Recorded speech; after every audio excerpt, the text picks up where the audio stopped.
ou não? Você quer trocar de casa? Deus, posso mudar de casa, de bairro? Sim ou não? Vou comprar um carro novo? Vou fazer um curso novo? Vou trocar de igreja? Sei lá. Se você pergunta, toma uma decisão, você vai ganhar uma coisa e perder outra. E o que você vai perder? Bom, posso perder um bom emprego, estou com um emprego bom, um emprego ruim. Posso me ferrar, mas há a possibilidade de mais para frente eu recuperar isso. Eu posso estar numa boa igreja, achando que ela não presta, eu troco de igreja e depois percebo que aquela era boa, mas agora não tem como voltar, vou perder. Estou num relacionamento com alguém, não sei se casa, se separo, e oro ao Senhor e resolvo separar daquela pessoa. Depois eu posso perceber que eu me equivoquei, Deus não mandou separar, e agora não tem como voltar para ele, porque ela casou com outro. Bem, qualquer coisa que eu perca hoje, uma decisão, teoricamente eu posso até tentar recuperar.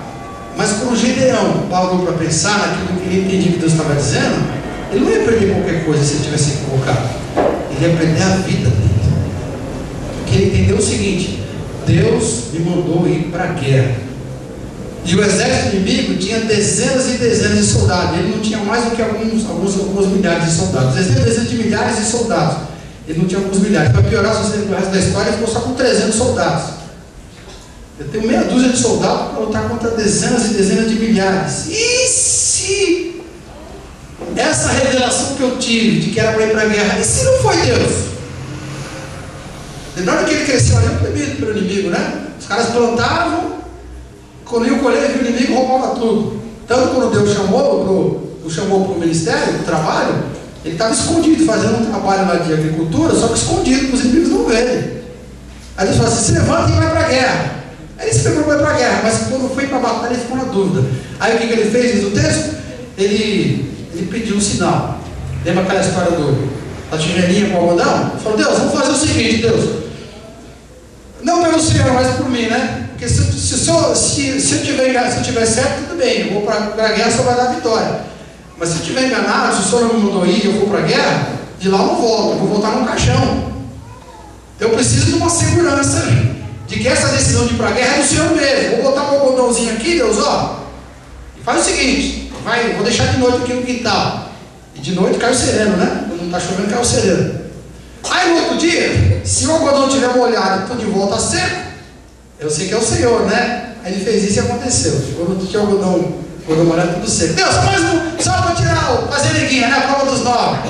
Fazer o contrário, né? O algodão seco, tudo molhado. E Deus disse: bom, agora é Deus, ele foi para as cabeças. Mas esse teste que ele fez com Deus, esse sinal, começou no verso 36. 6:36 do Juízes, quando diz assim: disse Gideão a Deus. Em outras palavras, Gideão orou a Deus, e nessa oração, porque ele buscou a resposta: se has de livrar Israel por meu intermédio, como disseste, então vamos fazer isso aí que eu estou dizendo. Lembrando que depois ele foi para a guerra, e Deus falou: é muita gente. Fez aquele teste, abaixa, não abaixa, pega água com a mão, não pega, está lembrado? E no final sobraram 300 soldados. Enquanto que o inimigo devia ter no mínimo 10 mil soldados. É a conta menor que a gente faz ali, ó. O cara tinha 300 soldados e o inimigo tinha no mínimo 10 mil. Ele foi para a guerra e venceu aquela guerra. A decisão era de Deus mesmo. Mas onde começou essa grande vitória? Começou no sinal. Começou no sinal? Não, começou na oração, porque o sinal veio depois da oração. Disse Gideão a Deus. Ele precisava de uma resposta para alguma coisa fundamental da sua vida. E a resposta fundamental para a sua vida só veio a ele através da oração. Inspirou? Inspirou aí? Presta atenção.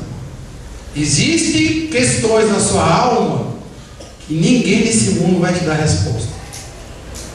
Existem dúvidas que você precisa esclarecer para depois tomar decisões que nem você tem a resposta. E o mais sábio de todos os sábios da humanidade vai poder te dar a resposta. Se Salomão estivesse vivo, voltasse a vida aqui e fosse conversar com você, o homem mais sábio que existiu, ele não teria respostas para as dúvidas existenciais da sua alma. Por quê? Porque esse tipo de resposta só obtém através da oração. Esse tipo de resposta só obtém através do poder de Deus da sua vida. Vou te falar, por exemplo, do chamado. Quando eu tinha, não sei se você sabe dessa história, quando eu tinha 17 para 18 anos, os caras me levaram lá para o exército. Aí passei mais ou menos um ano lá perdendo meu tempo, né? E aí, no final do tempo, que eu estava perdendo meu tempo, aí a molecadinha, alguns falaram, eu vou ficar no exército mesmo. Outros, eu vou sair dessa porcaria de vida. Outros, não, eu vou entrar na vida militar, fazer academia militar. Outros, não, eu vou pra polícia. E outros, eu vou bombeiro. Aí aquele vai pro bombeiro chamou a atenção, acho que eu vou pro bombeiro também, né? Naquele tempo tinha que fazer um teste primeiro escrito, para entrar na polícia, e da polícia ia pro bombeiro. Eu estava no finalzinho do tempo militar, e aí fui lá fazer a prova escrita, né? Que eu passei na primeira prova, passei na primeira. Aí teve os testes físicos, passei, aí fui passando. Meio pretensiosamente, meio sem querer, com aquilo na cabeça, aí que eu tenho que arrumar uma profissão depois, não tinha profissão, estava acabando o ensino médio ainda. Eu fui passando, os caras foram indo embora e eu fui ficando. E até que chegou um momento e que os caras chamaram, bom, agora você saiu do exército, agora vamos para a polícia. Aí chegou a hora do treinamento, agora você vai, na época aqui no interior de São Paulo, não sei onde, ia ficar internado lá durante uns 5, 6 meses na época, fazendo treinamento, ia virar militar de vez. E eu tinha acabado de me converter, aí veio a primeira dúvida existencial, Deus, tinha me formado em contabilidade, tinha feito um planejamento de entrar no banco, depois vim fazer carreira na área contábil no banco, e quando me converti eu percebi que Deus podia ter uma coisa diferente. Falei, e agora Deus? É para fazer o que eu tinha planejado antes da conversão, aí pro bombeiro, os caras mandaram o telegrama dizendo, ó, vai lá que vai começar o seu treinamento, pega a mochila, vamos embora. E agora? Chegou o telegrama, agora acabou o tempo, agora tem que ir. Como é que eu vou fazer isso? E aí, meu amigo, o que eu fiz? Bom, aquilo que eu tinha acabado de aprender. Deus não fala, Deus não é pessoa como a gente, não são 3 pessoas, pessoas não se comunicam, então eu vou orar para que Deus responda. E aí eu tinha aprendido o seguinte, ó, você não pode ficar abrindo a Bíblia, você catando resposta, né? Ou nunca leu a Bíblia. Deus, me responde se eu devo trabalhar hoje ou não. Aí a Bíblia assim, vai ter com a formiga ou preguiçoso. Acho que é a resposta para trabalhar. Não, está lendo a Bíblia normal, o livro tem 5, 6 capítulos, um livro qualquer está lendo, um livro de, sei lá, Apocalipse, 20, 21 capítulos. Estou lendo lá Apocalipse, 1, 2 capítulos por dia, que me ensinaram o seguinte, você está lendo um livro de Apocalipse, estou lendo. Complicado, não sei o que lá. Tem problema. Se você quer que Deus fale com você, manda as Maria através da palavra. Então peça para Deus falar. Não vai procurar a resposta. Se naquele dia você vai ler o capítulo 6 e 7, leia o capítulo 6 e 7. E se Deus vai falar com você, ele vai falar no capítulo 6 e 7, né? Que eu estava no livro de Jó.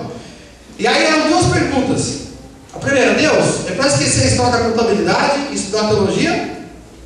E a segunda, é para o bombeiro ou para ficar na vida civil? Só isso. E aí veio a Bíblia de manhã. E não é que tive as 2 respostas na Bíblia, rapaz? E para explicar isso para minha mãe, já me sonhava de vermelho, né? Subindo prédios em chamas. Ouvindo o diretor de um banco da pessoa, já sonhava com isso. Eu disse, mãe, esse telegrama aqui do corpo de bomba da polícia, ó, estou rasgando. Meu Deus, você tá bom? Não, eu desisti até. Ficou muito tempo para entender aqui. Mas onde estava a resposta? De onde veio a resposta? A resposta começou na oração. A mesma coisa foi a questão do casamento. A mulher construída deu uns apoios umas 2, 3 vezes. Quando a gente separou, aquela coisa de adolescente, né? Depois, quando voltou para lá, ele vamos namorar, sem brincadeira, vamos namorar. E ela me lembrou, se foi ontem, hoje, sei lá, eu perguntei para ela, a mulher lembra muitos detalhes, né? Até no dia. No dia 12 de outubro, ela disse, de 1900 e arroz com feijão, não sei quando foi. A gente sentou e a gente orou. Outubro, né? Se era para casar, ela me apontou dele. Você queria casar em julho do outro ano, homem de pôr café, né?